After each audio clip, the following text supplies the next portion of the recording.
अस्सलाम वालेकुम everyone, this is Saeeda and welcome to my channel. अगर आप मेरे चैनल पे न्यू हैं तो प्लीज़ चैनल को सब्सक्राइब कर दें और बेल आइकन प्रेस कर दें। आज की वीडियो बहुत ही रिक्वेस्टेड थी। वैसे तो मैं मास्टर्स के स्टूडेंट्स के लिए वीडियोस बनाती हूँ, लेकिन मेरी एक पॉइंट पार्टीशन के नीचे कुछ क्लास 8 के बच्चों ने कमेंट्स किए थे कि मैम प्लीज़ चैप्टर 1 पार्टीशन के जो एक्सरसाइज है वो सॉल्व करवा दें। तो मैंने बहुत ही आसान वर्ड्स में उस एक्सरसाइज को सॉल्व किया है। आज मैं आपको वही एक्सप्लेन करूँगी। अगर आपको वीडियो अच्छी लगी तो प्लीज़ वीडियो को लाइक कर दीजिएगा और अगर आप मेरे चैनल पे न्यू हैं तो चैनल को सब्सक्राइब कर दें। तो टाइम वेस्ट किए बगैर हम वीडियो को स्टार्ट करते हैं।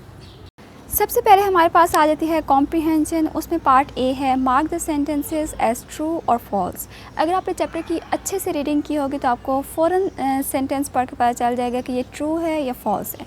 फर्स्ट सेंटेंस है हमारे पास, Iqbal Singh kept believing that Gulzar was his brother even after Gulzar stop writing to him.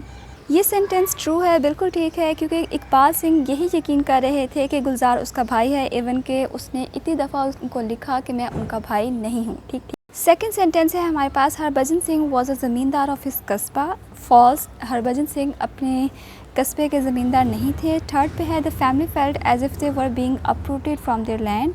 True है, बिल्कुल फैमिली को ऐसा ही लग रहा था जैसे कि वो उनकी जड़ें उखाड़ दी जा रही हैं अपने घर से, उनको उनकी कंट्री से, उनके घर से निकाला जा रहा था।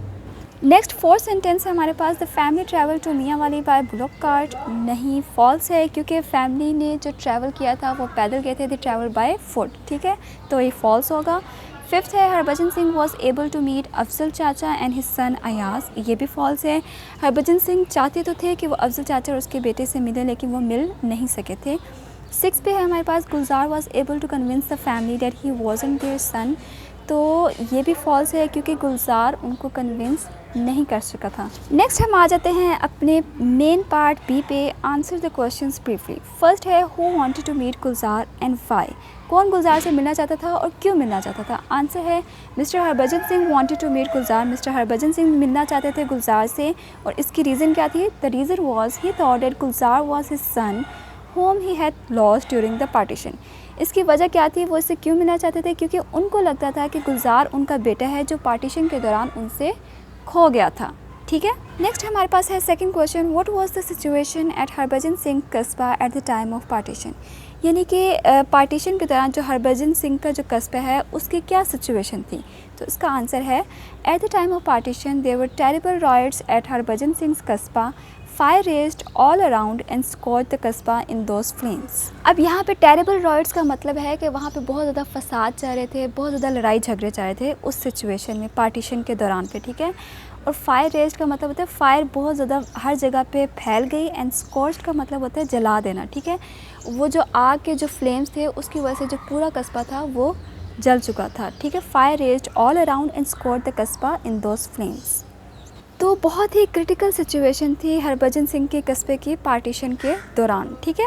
नेक्स्ट क्वेश्चन है how was the zamindars attitude towards Harbhajan Singh family. तो ज़मींदार का एटीट्यूड कैसा था हरभजन सिंह की फैमिली के साथ। तो इसका आंसर है zamindar Afzal Chacha was very kind and he came daily to boost the courage of Harbhajan Singh family.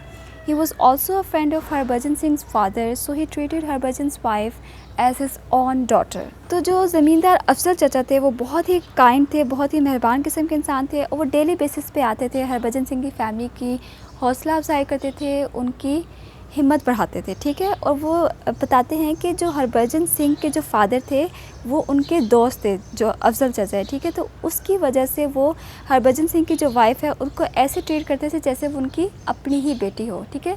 उनकी फ्रेंडशिप की वजह से। नेक्स्ट फोर्थ क्वेश्चन है हमारा, what made the family leave their home and where did they go. तो फैमिली को अपना घर क्यों छोड़ना पड़ा और वो कहाँ पे गए थे। ठीक है। इसका आंसर है one day the family saw a weeping caravan passed by the kasba. ठीक है।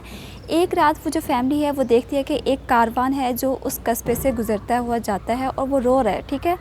और उसको देख कर दे गॉट मच फ्राइटेंड। ठीक है। वो बहुत ज़्यादा खौफजदा हुई family. This incident made them leave their home. तो इस इंसिडेंट की वजह से, जो उन्होंने अपनी आंखों से देखा था, इसकी वजह से वो अपने घर को छोड़कर चले गए। और वो कहाँ पे गए थे, they went to Jammu from Mianwali. तो वो मियाँ वाली से जम्मू की तरफ गए थे। Next is question number 5, what happen to the children, बच्चों के साथ क्या हुआ था। Answer is the children were lost, they tried to find them everywhere but all in vain, they lost their children for their whole life. तो बच्चों के साथ क्या हुआ था कि बच्चे खो गए थे, उन्होंने कोशिश की कि वो बच्चों को तलाश करें हर जगह पे, लेकिन इसका कोई भी फ़ायदा नहीं हुआ, उन्होंने अपनी पूरी लाइफ के लिए बच्चों को खो दिया था। Next question number 6, why did the family go back to Pakistan, family वापस पाकिस्तान क्यों गई थी। Answer, the family was terrified by the riots and they also lost their children, family बहुत ज़्यादा खौफजदा थी इन लड़ाई झगड़ों से, फसादात से, और उन्होंने अपने बच्चे भी खो दिए थे। देयर वॉज नो होप और प्लेस फॉर देम, उनके पास कोई उम्मीद बाकी नहीं थी, कोई जगह बाकी नहीं थी जहाँ पे वो जा सकते। And the only option left was going back to Pakistan, उनके पास एक ही ऑप्शन बच गया था कि वो पाकिस्तान वापस चले जाएँ।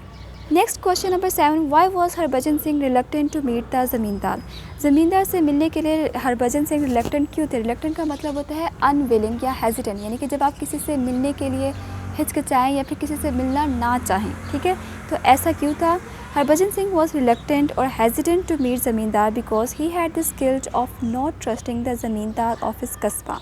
आप रिलक्टेंट की जगह हेजिटेंट भी वर्ड यूज़ कर सकते हैं, ठीक है, ये जो मैंने स्लैश के बाद डाला है वर्ड हेजिटेंट। तो हरभजन सिंह क्यों रिलक्टेंट थे, क्यों नहीं मिलना चाहते थे ज़मींदार से, क्योंकि उनके अंदर एक गिल्ट था। गिल्ट मतलब एक शर्मिंदगी थी, एक पछतावा था कि उन्होंने जो उनके कस्बे का जो ज़मींदार था उसको ट्रस्ट नहीं किया था, उस पर भरोसा नहीं किया था।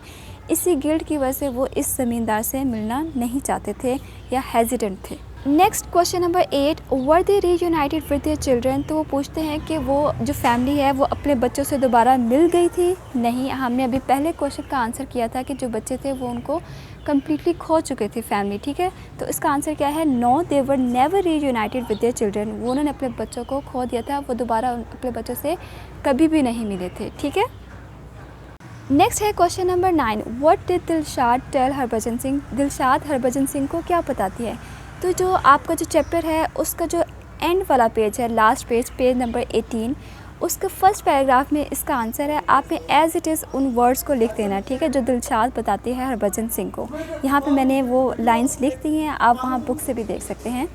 Dilshad told Harbhajan Singh, I grew tired of walking. अब आपने एक बात याद रखनी है कि जो दिलशाद है अपने बचपन की स्टोरी बता रही है, तो आपने इसको एज इट इज़ लिखना है और इन्वर्टेड कॉमा से। देखिए, आई से पहले मैंने इन्वर्टेड कॉमास डाले हैं। इसी तरह से जब पैराग्राफ एंड होगा, दिलशाद की बात ख़त्म होगी, उस पर भी आपने इन्वर्टेड कॉमा से क्लोज कर देना है, ठीक है। आई ग्रू टायर्ड ऑफ वॉकिंग, वो बताती है कि मैं चलते चलते थक गई थी। आई वॉज स्लीपी, मुझे नींद आ रही थी। I went and lay down behind a tandoor in the courtyard of some house, तो मैं एक घर के कोर्ट यार्ड यानी कि सहन में तंदूर के पीछे जाके लेट गई और वहाँ पे मैं सो गई। When I woke up there was nobody there, जब मैं उठी नींद से तो वहाँ पे कोई भी नहीं था।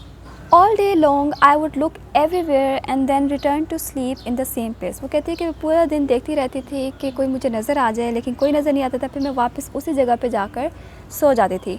After 3 days when the honours of the house return they walk me up, 3 दिन के बाद जब घर के जो मालिक थे वो वापस आए, उन्होंने मुझे जगाया। They kept me with them thinking someone would come looking for me but no one came, वो कहती है कि उन्होंने मुझे अपने साथ रखा ये सोचते हुए कि कोई ना कोई मुझे ढूंढता हुआ इधर आएगा, लेकिन कोई भी नहीं आया था, ऐसा कुछ भी नहीं हुआ। They gave me food and clothes and they kept me well, उन्होंने मेरा बहुत अच्छा ख्याल रखा, उन्होंने मुझे खाने के लिए खाना दिया और पहनने के लिए कपड़े दिए। आई गॉट मैरिड, फिर मेरी शादी हो गई। नाउ आई हैव 2 sons, अब मेरे 2 बेटे हैं। One is in Pakistan air force, तो एक जो मेरा बेटा है वो पाकिस्तान एयरफोर्स में होता है, and the other one has a good job in Karachi, और जो दूसरा है उसकी अच्छी जॉब है कराची में। तो ये पूरी स्टोरी दिलशाद सुनाती है, इसको एंड करते हुए आपने इन्वर्टेड कॉमा से क्लोज कर देना, ठीक है। नेक्स्ट है हमारे पास part C, think and answer the questions. First है, why do you think the mother kept looking at the author quietly, what does that tell us about her, वो कहते हैं कि जो मदर है वो ऑथर को, जो राइटर है उसको ऐसे खामोशी से क्यों देखती रही, और ये हमें उस औरत के बारे में, मदर के बारे में क्या बताता है।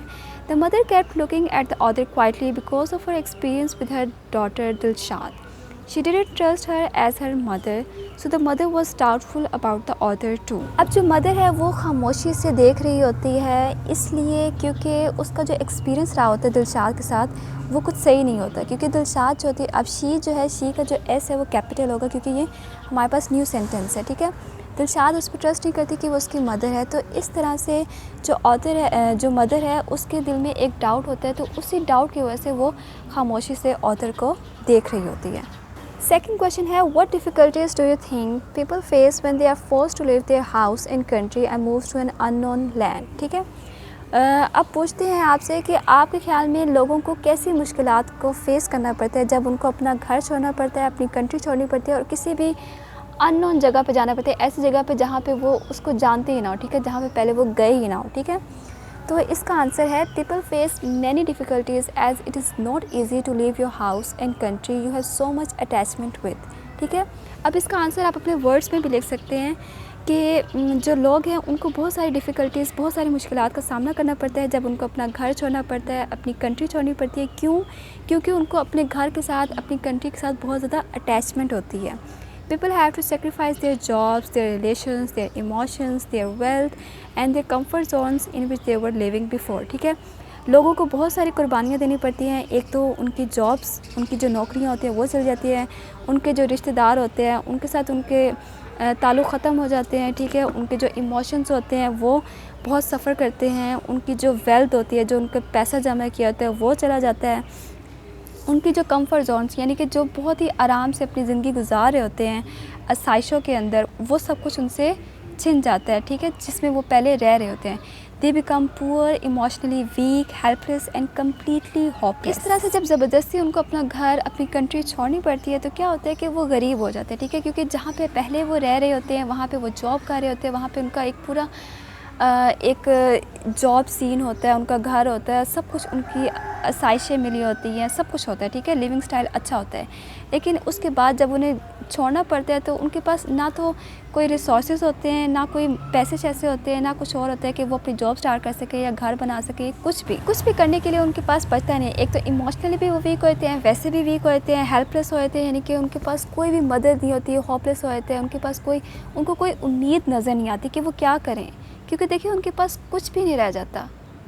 आपको घर छोड़ के कहीं और जाना पड़े और आपके पास पैसे भी ना हो, आपके पास जॉब भी ना हो, आपके पास कुछ भी ना हो, तो आपको समझ नहीं आएगी कि आप कहाँ से स्टार्ट करें, कैसे अपने घर वालों का ख्याल रखें, कैसे खाने के लिए, आपके पास खाने के लिए कुछ नहीं होगा, आपके पास पीने के लिए, आपको बहुत ज़्यादा मुश्किलात का सामना करना पड़ता है। ठीक है, ये जो पार्टीशन का जो कॉन्सेप्ट है ये बहुत ही डिफ़िकल्ट है। मैंने आपको जो पॉइंट जो आपको एक्सप्लेन की थी उसमें मैंने बताया था कि पार्टीशन के रिज़ल्ट में क्या क्या प्रॉब्लम्स होती हैं। तो ये एक बहुत ही कॉमन सेंस वाला क्वेश्चन है, आप इसको अपने आसान वर्ड्स में भी एक्सप्लेन कर सकते हैं। ठीक है, बस आपकी इंग्लिश अच्छी होनी चाहिए। ठीक है, आपको जो प्रॉब्लम्स नज़र आती है कि ये प्रॉब्लम फेस करनी पड़ सकती है, ये प्रॉब्लम कर सकते हैं, तो आप वो सारी प्रॉब्लम्स आप अपने आंसर में लिख सकते हैं। ठीक है, अब हमारे पास आ जाता है हमारा last question number 3। How did author feel when he received a letter about Harbhajan Singh's death? What does it tell us about the author? अब वो कहते हैं कि ऑथर ने कैसा महसूस किया जब उसको लेटर मिलता है हरभजन सिंह की डेथ के बारे में कि वो मर चुका है, और ये हमें ऑथर के बारे में क्या बताता है। ठीक है, इसका आंसर है, author felt sad when he received the letter about Harbhajan Singh death. ठीक है, जब हरभजन सिंह की डेथ का लेटर मिलता है तो वो बहुत ज़्यादा परेशान हो जाता है, बहुत ज़्यादा उदास हो जाता है। He felt as he had lost his Darji. उसको ऐसा लगता है जैसे उसने अपने दारजी को खो दिया हो। It tells us about authors emotional attachment with Harbhajan Singh.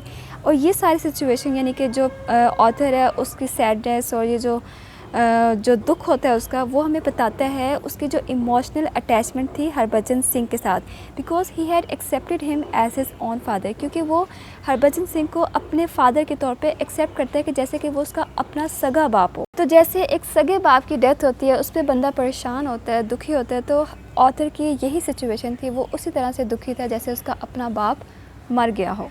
और यही भी हमारी वीडियो हो जाती है ख़त्म। अगर आपको ये वीडियो अच्छी लगी हो तो प्लीज़ वीडियो को लाइक कर दीजिएगा। मुझे कमेंट सेक्शन में ज़रूर बताइएगा कि आपको वीडियो पसंद आई है, ताकि मैं मास्टर्स के स्टूडेंट्स के साथ साथ आप लोगों के लिए भी वीडियोस ऐसे ही बनाती रहूँ। ठीक है, ये मेरी फ़र्स्ट वीडियो थी। अगर आप चाहते हैं कि ऐसी वीडियोस मैं और बनाऊँ तो मुझे कमेंट सेक्शन में ज़रूर बताइएगा। मिलते हैं नेक्स्ट वीडियो में, तब तक के लिए अल्लाह हाफिज़।